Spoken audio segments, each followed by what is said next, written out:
சேனலில் நம்ம மாதுளை ஜூஸ் எப்படி போடுறதுன்னு பார்ப்போம்.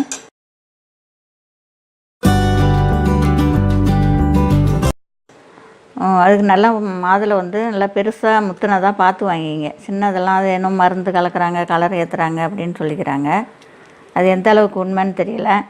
இப்போ இதை அப்படியே ரெண்டாக கட் பண்ணணும். சரி, பாதியாக கட் பண்ணி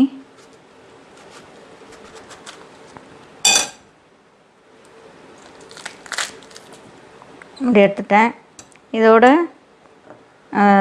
இனிப்பு சுகர் போடுறதுக்கு வெள்ளை சர்க்கரை போடாமல் நான் இந்த சர்க்கரையே பிடிச்சி தூளாக நறுக்கி வச்சுருக்கிறேன்.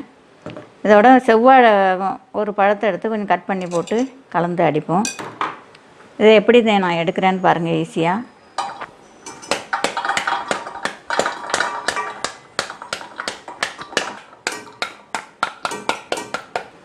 இந்த அதே இது நீங்கள் பிஞ்சாக வாங்கியிருந்தீங்கன்னா சின்னதாக உள்ளதெல்லாம் நம்ம தட்டைக்குள்ளே இந்த இது எல்லாம் அந்த தோலெல்லாம் எல்லாம் விழுந்துடும்.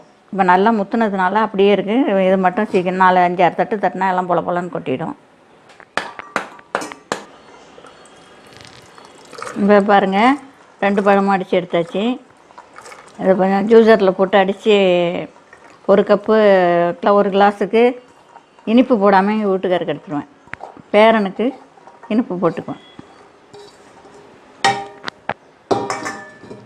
இந்த வாழைப்பழத்தையும் போட்டுக்குவோம், செவ்வாழையை.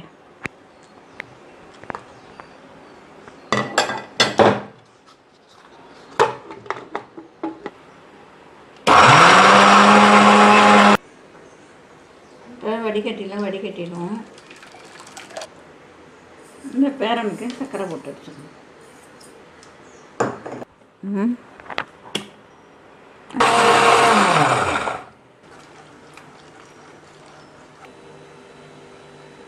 இது வந்து இனிப்பு போடாதது, இது வந்து வெல்லம் போட்டது.